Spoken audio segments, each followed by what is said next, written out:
On the next page, on page 38, top of the page, we have some policies, top of page 38, that are whole life policies, but they're kind of specialized, created for specific uses. So we have that first one there, which is called joint life. Now, we mentioned this earlier when we talked about buy-sell agreements and Ben and Jerry. This is a policy, and usually it was utilized for husband and wife. Covered more than one person. So say we had $1 million death benefit, or face amount. Pays out one death benefit, pays out when the first party died, called joint life. So on the exam, if they ask you, joint life policy pays out when what party dies? Answer would be the first person. So my example, husband dies for $1 million, gets paid out, coverage is over. So as you can see there, it's obviously going to be cheaper than buying two individual policies, one covering the husband, one covering the wife. So we've got $1 million of coverage there. That's a joint life policy, sometimes called first to die. Now, similar policy, but different in nature there, is called survivorship life or last to die. Works just the opposite. $1 million face amount, husband dies, nothing gets paid. Wife dies, face amount gets paid. Okay, pays out when the surviving spouse dies. Now this one, survivorship life, is commonly used to help pay estate taxes, which is due upon the death of the surviving spouse. So remember, it's death-free, it's used in estate planning, it's a death-free benefit used by the heirs of the estate to pay that estate tax. So we're talking about wealthy people. Face amounts usually at least $1 million or more. Then we have the next heading, juvenile life policies. So parent buys life insurance on a child, parent's the owner, child's the insured. Remember, we don't need permission of the child to do this. Juvenile life is, by definition, life insurance purchased on the life of a minor. So minor dies, death benefit gets paid to the parent. Sometimes they're referred to as jumping juvenile policies, and in a jumping juvenile policy, once a child reaches a certain age, such as 18 or 21, the policy limits will automatically increase, and the child can then at that point take over the policy with an absolute assignment from the parent. It's a cash value policy though. Okay, so whole life. Done. We got whole life done. That's it for whole life. And we go to the next one, endowments, which we skipped over back on the bottom of page 35 in the text there.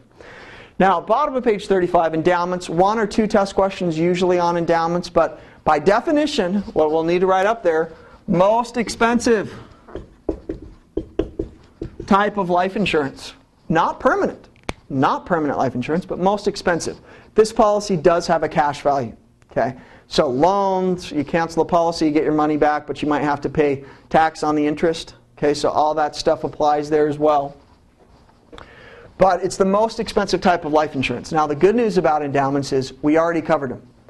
Now how do we already cover them? Well, remember we talked about the first type of whole life policy in this section? We talked about continuous premium or straight whole life, and I bought it when I was 30, paid the premium every year till I was 100, policy matured at 100, so on and so forth. Endowments are almost identical to that with one exception. The policy matures prior to 100 at a predetermined age, predetermined by the person buying the policy. So for example, if we had an endowment at age 65, we're taking that continuous premium policy, shrinking it from age 100 to endow or mature at age 65.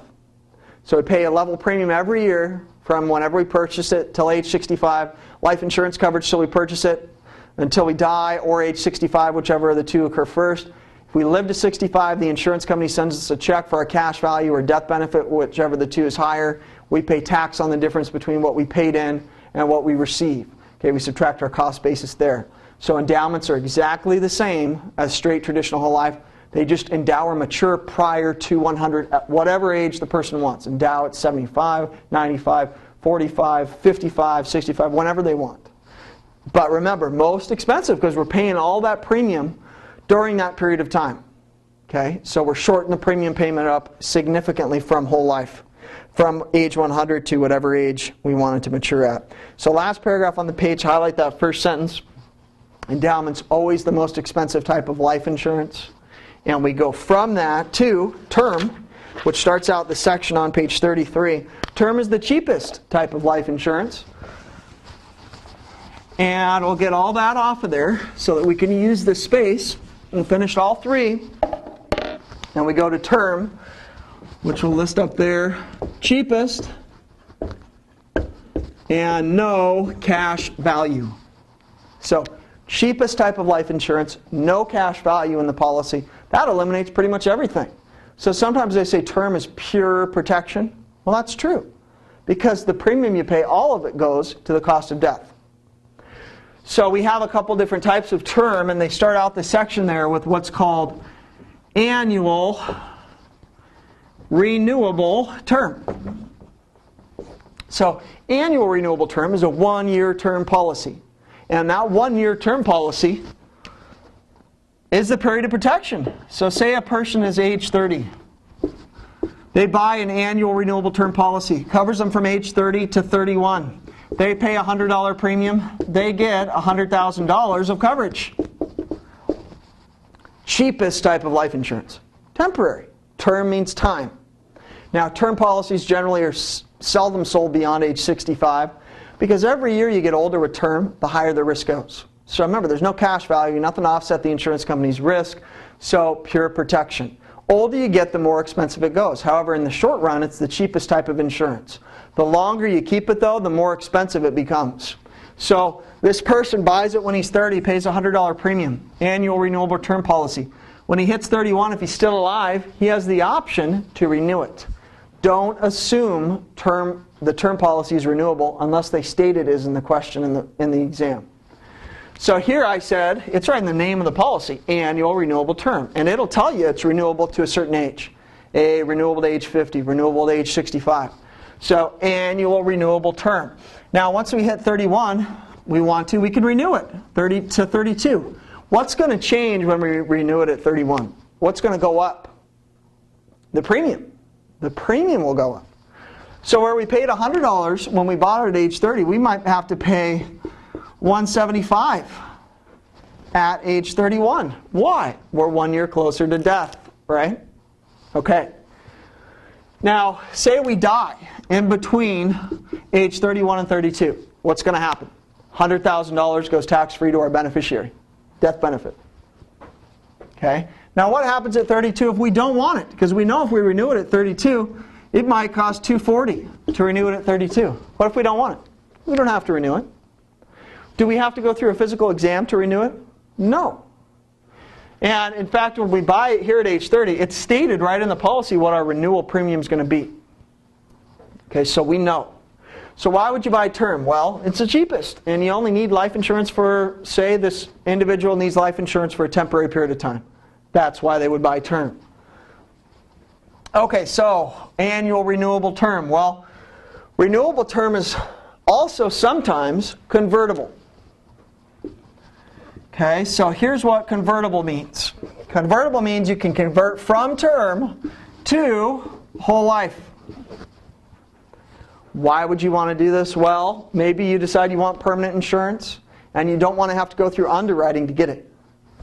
Convertible term is convertible at any time from term to a more expensive type of life insurance. You cannot convert from term to term. So if it's convertible term, which again, don't assume it is unless it says it is in the question. I can convert from term to a more expensive type of life insurance. So term to whole life. Now remember, it's whole life, so it's going to be much more expensive. Now there's a couple limitations here though. When I convert, I can only convert to a maximum of the amount of coverage I had in my old policy, which was right here, $100,000. Also, when I convert, remember, it's not based on my health. I could be sick, I could be dying, I could still convert. The premium I pay for this policy is based on my attained age, which is my age at conversion. So say I bought this annual renewable term policy when I was 30. I convert when I'm 39. Well, then my premium for this new conversion policy is based on the age of 39, not age 30. But not on my health. If I have a health condition, it doesn't matter. It's based on my age only. Only convert to a maximum of $100,000 or whatever I had in the previous policy. That's a limitation there as well. Now, one thing back here to the term, which we talk about, there is sometimes included in the term policy what's called a re-entry option, which they sometimes ask questions about on the exam. And the re-entry option is this. if it's included in my policy. It allows me at renewal to go take a physical exam and prove that I'm healthy. Now, if I am healthy, the re-entry option will allow me to renew the policy at a reduced renewal premium. That's what the re-entry option affects, the renewal premium. So you've got to know that for your exam. And that's the re-entry option there. Okay, so we'll take a look in the book here real quick and make sure we get everything. Top of page 33, level term number 1, annual renewable term. Highlight in that paragraph, no physical exam is required to renew it. Now remember, 1-year policy, renew it up to a certain age. What's going to increase when you renew? The premium. Coverage amount always stays the same. 2, level premium term. Now, it's very similar to annual renewable term, but level term is for a period longer than 1 year. So if you want 5-year term, level term, you can buy it. If it's renewable, then when it renews, it would renew for another 5 years, and that's the point where the premium would increase. Re-entry option, second paragraph from the bottom. So when we have renewable term, if we have a re-entry option, if we can prove that we're still healthy, it would have the effect of reducing our renewal premium, as it says there in that paragraph. And then we get to decreasing term. Okay, now a couple test questions maybe on decreasing term. It's becoming a lot more prevalent than it has been in the past due to consumer loans. But well, let's give a good example. Mortgage. Okay, I get a 30-year mortgage, and my mortgage amounts $500,000. And I could also take out a 30-year decreasing term policy. Base amount, $500,000. However, the decreasing term coverage amount goes down. The death benefit decreases. That's what decreases in decreasing term. However, that's okay. That's what it was created to do. Because when I get my loan, as I make my loan payments, what happens to my loan balance? It goes down. So this is fine because I purchased this decreasing term policy specifically for one reason, and that was when I died, I wanted it to pay off that mortgage. I don't want to leave my surviving spouse with any mortgage payment at all. I want them to have the house free and clear. So this protects me, number one. Who else, though, does it indirectly protect? This would be the lender. Okay? So the lender is indirectly protected, and in fact, they're usually listed as the beneficiary in the policy. Okay? So it pays right off to them. So mortgage protection insurance, you buy it, it's decreasing term. Now also you see decreasing term utilized in what's referred to as credit life insurance. Credit life insurance, so different states have different requirements on that, but usually credit life insurance can be written on a loan that doesn't exceed 15 years in length. So it's marketed as credit life, but it's really the type of policy providing the coverage is decreasing term. Okay, so again, the lender is going to be the beneficiary there, and we'll talk about that at the very end of this section. So we go on to the next page, and we've got on page 34, we have the top of the page, second paragraph, there's convertible term. So he said he can convert from term to a more expensive type of policy, endowment, whole life, conversion, not based on your health. Premium you pay those based on your age, at attained age at time of conversion. And then also, you're limited to the amount you can convert to based on the amount of coverage you had in the old policy. Okay, so we've got convertible term there. We're done with term. And we can go ahead to page 38. Now we see right in the center there on page 38 is group life insurance. Okay, so again, we're covering all our bases here in this section with the different classes of life insurance. We just finished all the different types of ordinary life insurance. Now we go into group. And when we talk about group life, we're going to talk about it as an employment-related group. Okay, so we've got the group policy here. We've got 3 parties to the contract. We've got the insurance company, or 3 parties involved related to the contract. Insurance company, employer, and the employee. Now, first question. Is group life insurance required by law? The employer provide this for the employees? What do you think? The answer is no. Workers' comp is required in most states. But group life insurance, group health insurance in most states is not required. So it's completely at the option of the employer. So if the employer decides to purchase this, they purchase it from the insurance company. So the actual contract is between the employer and the insurance company. Now, the employer receives what's referred to as a master policy. Eligible employees receive what's called a certificate of insurance. Test question may be on this and maybe on that. Master policy is the policy that the owner of the policy receives. Certificate of insurance, that's the proof of coverage for the employee. Now, I mentioned eligibility, eligible employees. Who sets eligibility for the group? Insurance company or the employer? What do you think on that one? Answer there would be the employer. Remember, they're buying the policy, so they can determine who can enroll. For example, you might have to be a full-time employee, you might have to have worked there for a certain period of time before you're eligible to enroll. Those are eligibility requirements. Okay, so we see how that lays out. Now let's give an example. Say that I have a group with 1,000 employees. I own this company, 1,000 employees, and I come in to see you because you specialize in selling group life insurance. And I say, hey, I want to buy group life insurance for my employees, and I want to buy it from you. And so you sell it to me. Now, question that I'm going to ask you, what type of life insurance would I buy? So I have the options. I could buy whole life, endowment, term. If you were the employer, what would you buy? Term, because it's cheapest.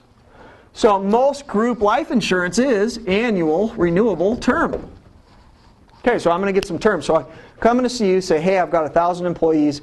They do a really good job for me. I want to purchase some group life insurance from them, and I do. You sell it to me, and you give me all the forms, and I say, hey, I'm going to meet with them tomorrow and have them fill out all the enrollment forms and all that good stuff. Now remember, group insurance, generally low, if any, underwriting in comparison to individual, which a lot more strict underwriting. Okay, so I meet with all my employees tomorrow, 1,000 of them. They're all young. Okay, they're all in their early, mid-20s. And I say, hey, I've got this group life policy. Anybody that enrolls will get $15,000 of coverage. Okay? And I tell them that they will have to pay a portion of the premium. Okay, so the premium's going to be shared. So we'll call that and it is called a contributory group where the premium's shared. And I call you up the next day. You're the one who sold me this policy, and I say, hey, I've got 3 big ones for you. You say, well, what does that mean? What's 3 big ones? I said, well, out of my 1,000 employees, only 3 want to enroll. Guess why? They're dying. And they know it. Now, why do you think all the other employees didn't want to enroll? 997 of them. Why did they not want to enroll? They're young. They're never going to die, so they think. And they don't want to pay any of their wage towards life insurance. What a waste of money. So these 3 people, though, they said, hey, what a deal. Free life insurance, no underwriting, and I'm going to die. Might as well take it. What's that referred to? What do we call that?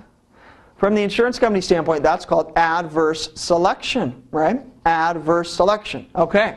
Well, we don't want this. You say, well, that's great, Scott, but that's adverse selection, and a certain percentage of the employees have to enroll, and it's based on how the premium is paid. And since it's a contributory group where you and the employees share the premium, 75% of all eligible employees must enroll. Well, based on my eligibility guidelines, we'll say everybody's eligible for coverage. Okay, so you tell me 750 of my employees have to enroll. So I have to get another 747 people to enroll. And I say, well, why don't I do this? What if I changed it from a contributory to a non-contributory group? Well, what does that mean? That means the premium is 100% paid for by the employer, me. And if I do that, how many people must enroll now? 100%. But why not? It's free. So I say, okay, I meet, next week I say, hey guys, I'm going to pay all the premium, all of it. So you don't have to worry about that at all. So everybody's getting $15,000 free life insurance. Everybody enrolls. I meet the participation percentages. If the participation percentages are not met, policy will not be written. The policy can be canceled. Okay, so this is kind of like the introduction here. The only last thing that we would talk about would be, say you're one of the covered employees, or say I'm one of the covered employees. Okay, so the policy gets issued and sold, and you come to my office to deliver this policy to my employer. And we cross paths in the hallway. And you notice I'm kind of limping along the hallway there and look real pale. I'm coughing and foam coming out of my mouth, all this gunk in my eyes. And you try and stay away from me because you don't want to get sick. And you come in to meet with my boss and say, here's the master policy. Everybody's covered. Everybody enrolled down here. Everybody's covered except that, sicko that was walking down the hall. We don't want to cover him. Okay? Can the insurance company do that? Can they exclude a member based on their health? Answer, no. If a person's eligible, they have to be covered. And that's where you see a lot of times on the health insurance side, people taking a job just to get the insurance because for certain health reasons, maybe they're unable to purchase it on their own. Now, say that I'm covered though in the group here, and I decide I'm going to leave the group. For whatever reason, I quit, I get fired, whatever reason it is. I have the option to convert to an individual policy. And remember I said up here, annual renewable term. It's also convertible. I can convert from the group to an individual policy, whole life or endowment. Remember, those limitations still apply. There's no underwriting, but my premium is based on my age at conversion and my attained age, and also it's whole life, so it's going to be more expensive. So I can convert, but I'm limited in the amount that I can convert to based on the amount of coverage I had in my old policy there as well. Okay, now that's the group policy. One last thing I'll mention on underwriting. Remember I said there's hardly any underwriting in a group policy.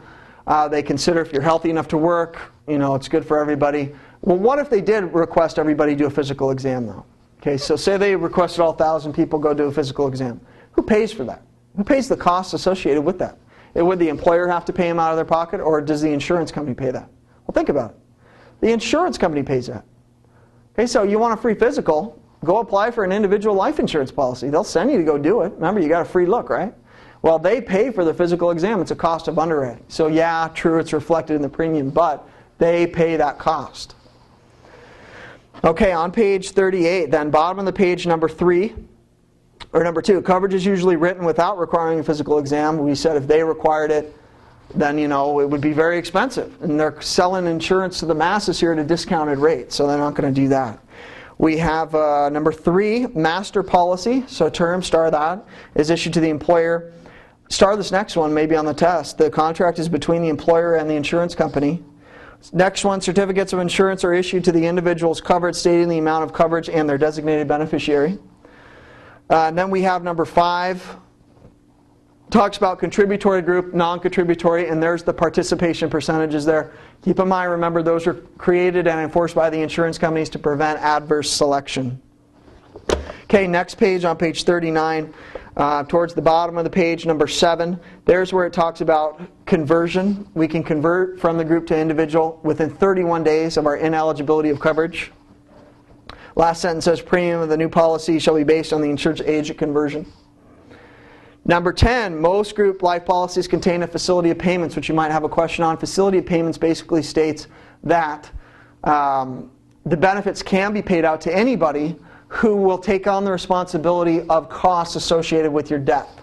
So they mentioned in there, sure, may make payment to anyone who appears to be entitled to the death benefit due to their willingness to assume the insured party's medical bills or burial expenses, even though they may not be a direct insurable interest in the policy.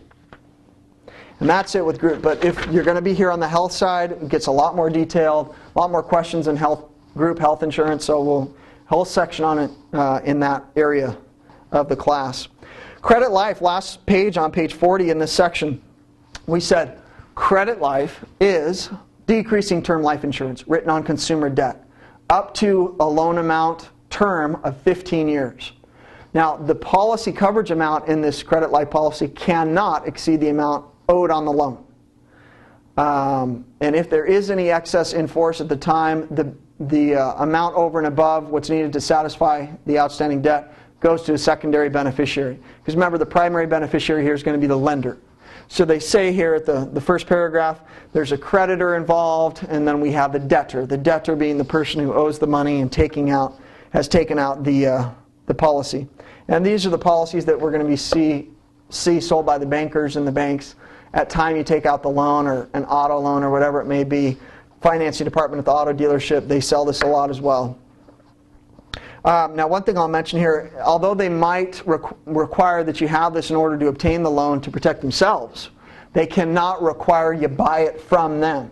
That's unfair trade practice known as coercion, and it's a violation of state law. Next paragraph says, maximum policy period cannot exceed the life of the loan, as we said. Policy limit cannot exceed the amount owed. And that's basically going to be it. Now, one thing you want to write in there, 6-month suicide exclusion. We'll talk about suicide exclusion in the next section, but right here, credit life, 6-month suicide exclusion. That's going to be it for this section. So again, you might want to review this before you go on. This is one of the really harder parts of the course here. Before you watch the next section, again, you're going to want to read that section out of the text. Get ready before you read it, and I will see you there.